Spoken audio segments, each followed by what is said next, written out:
Today we are talking about graphing sine and cosine functions with our transformations.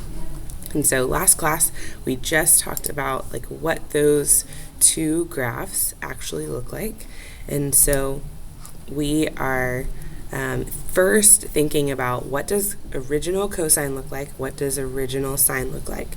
And so here we have sine. So sine starts at 1 and comes down to pi over 2, and then at pi we're at -1, back up to 0, and then back up to +1. So here is 1, here is -1. Same for sine.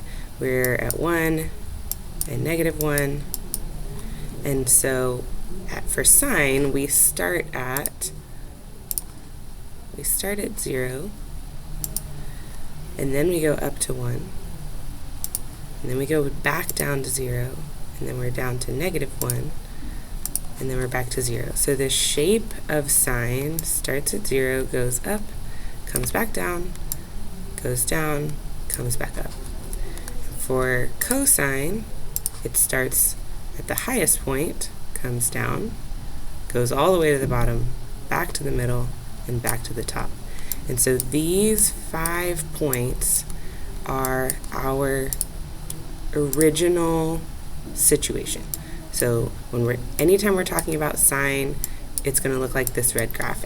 Anytime we're talking about cosine, it's going to look like this blue graph where we're starting at the top and ending at the top for one full complete cycle.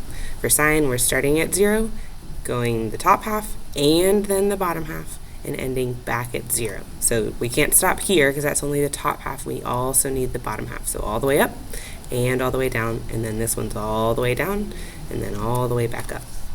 So every time we're thinking through those graphs, that's our thought process. All right, and so the transformations that we have seen before still apply here today. So when we talked about A's, B's, C's, and D's back in our first unit, they behave exactly the same way. We do have some new vocabulary here, but otherwise everything is exactly the same as it was before. And so here, a negative is going to reflect it over the x-axis. For B, a negative is going to reflect it over the y-axis. We really won't talk about this one a ton, but in this situation, in this particular function, we're not really going to reflect over the y-axis, but you could if you made B negative. When A is bigger than 1, then it's a vertical stretch, and so vertically the highest point and the lowest point are going to stretch away from the x-axis. And if it is between 0 and 1, it's going to compress vertically. If B is greater than 1, it's going to compress the wave together. And if it's a horizontal stretch, where B is between 0 and 1, it's going to stretch out that wave and make it a longer period. And so the way that we find the period is 2 pi divided by whatever this B value is. And so we'll dig into that a little bit more today. C is the horizontal shift. So if I take the starting point and shift it horizontally left or right, and then D would be taking that the starting point and shifting it up or down. I also like to think of this as the new middle. It's the new x-axis for my graph. So it's kind of like everything is shifting around this new x-axis idea. Okay, and so here, right now, we have a reflection over my x-axis. So I'm going to reflect.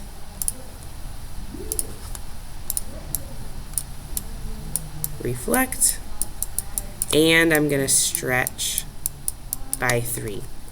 And so here, nothing is changing around my x-axis. All of my x-axis points are going to stay the same.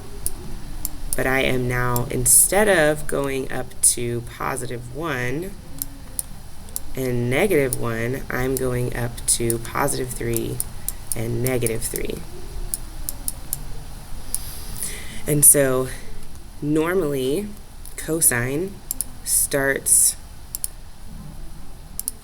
here at the highest point, but I am stretching it out, and so everything vertically is being stretched. Instead of 1 and -1, it's going to stretch to 3 and -3, stretching everything vertically.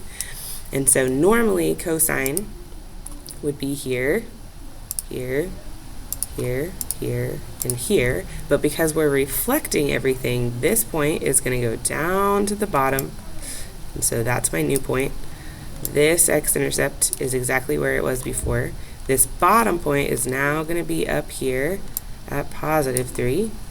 The 0 point is going to stay exactly where it is, and then this top point is going to go back to the bottom. So we're using those 5 points that we talked about on the last slide, and then we can connect all of those points.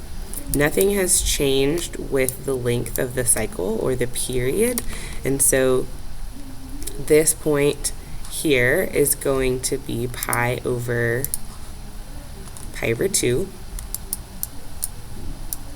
Pi over 2. Pi is halfway, just like around our circle. This would be 3 pi over 2. And then 2 pi is where this graph is going to end, just like on our regular graph. And so we're always breaking this into 4 parts because there are 4 quadrants. And so we're always breaking it into 4 parts. Start at the bottom, and we're going all the way to the top, and then all the way to the bottom.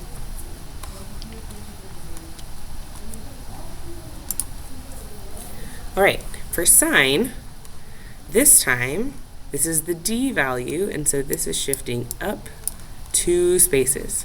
And so here, when this happens, I like drawing in my new x-axis. This is my new x-axis. And so from the new x-axis, because I've shifted everything up 2, so this is the original x-axis, and then I shifted up 1, and then I shifted up 2. From here, I need to go up 1 more because that's how high my graph is going to go. So this number here is 1, and so I'm going up 1, and I'm going down 1 from the middle line, from the new middle. And so the shape of sine is going to stay exactly the same. And so now I'm going to start, instead of at 0, I'm shifting this up 2 spaces. And so I start at the new 0 point, or the middle line. And then at the first quadrant, I'm going to go to the highest point, and then I'm going to go back to the middle point. I'm going to go to the bottom point at 1, and then I'm going to go back to the middle point, which is at 2. And then I can connect all of these points. What's nice about this is the period on this one also has not changed, and so this is pi over 2. This one's pi. This one's 3 pi over 2, and then this one is 2 pi, getting us all the way around our unit circle, 0, all the way to 2 pi, shifted up 2 spaces. Okay, and so this is where it gets a little bit confusing. This one is a horizontal compression. And so how we think about this in this way is 2 pi divided by the b value. Well, the b value in this case is 2. And so 2 pi divided by 2 is pi. And so when we have a period change on our graph, the last point is the period. Like we've broken the four pieces of whatever our graph looks like. It's going to end at whatever the period is. That's the length of one cycle. So going back, the length of one cycle for sine is 2 pi if there's no change here. The length of cosine, if there's no change here, the length of that cycle all the way up, all the way down, ends at 2 pi. And so you should always start and end at the same place. And so same thing here. I'm starting here. My graph is going to look just like sine. I'm going to start at 0. I'm going to go up, back to the middle, bottom, back to the middle. There's always 4 quadrants that we're thinking through here. And so what's different about this is now I'm breaking pi into 4 pieces, which means that this is 1 pi over 4. And so we're going back to those pizza slice ideas here. So this is kind of 1 pizza slice. And then I need 2 pi over 4. But 2 pi over 4, like 2 over 4, is going to simplify to 1/2. And so this is halfway to pi, or 2 pi over 4, or pi over 2. Halfway, or pi divided by 2 is kind of how you could think about it. So this is 1 pi over 4, 2 pi over 4, and so then this one would be 3 pi over 4. And then we get to pi. And so we want to make sure that we always scale our x-axis every time that we're doing this, so that we know exactly what we're breaking things into. We also can scale the y-axis. This would be 1 and -1, because the number sitting in front of this here is 1, so I'm going up 1 from the middle and down 1 from the middle. So we're here, up 1, back to the middle, down 1, back to the middle, and we can connect all of these points. Got a little messy, sorry. And so our graph still looks like sine. Everything stays the same. We've gone all the way up and then all the way down. All right, for a phase shift, that's what we call it when we shift it to the left or to the right. And so on this one, we want to make sure that we also scale our x-axis first, so that we know exactly what we're doing with this graph. And so here I have pi over 2. There's been no b value, so there's no change there. Pi over 2, pi, 3 pi over 2, and 2 pi. All right, and so when this is plus, remember that we're going to the left pi over 2 spaces. And so this would be negative pi over 2 going this direction. And so what's happening here, normally our cosine graph, we're going up 1, down 1 from the middle, because this number sitting in front here is still 1. And so my graph normally looks like this. Looks like cosine. Starts at the top, goes to the middle, bottom, middle, top. But now we're taking all of these points and we're shifting everything to the left. So now this starting point is here. Now this point is at 0. This point is now at pi over 2. This point is now at pi. And this point is now at 3 pi over 2. And so it still looks like a cosine graph, starting at the top and ending at the top, but this point isn't on the y-axis anymore. Now it's 1 space back. Okay, I hope that helps with your graphing today.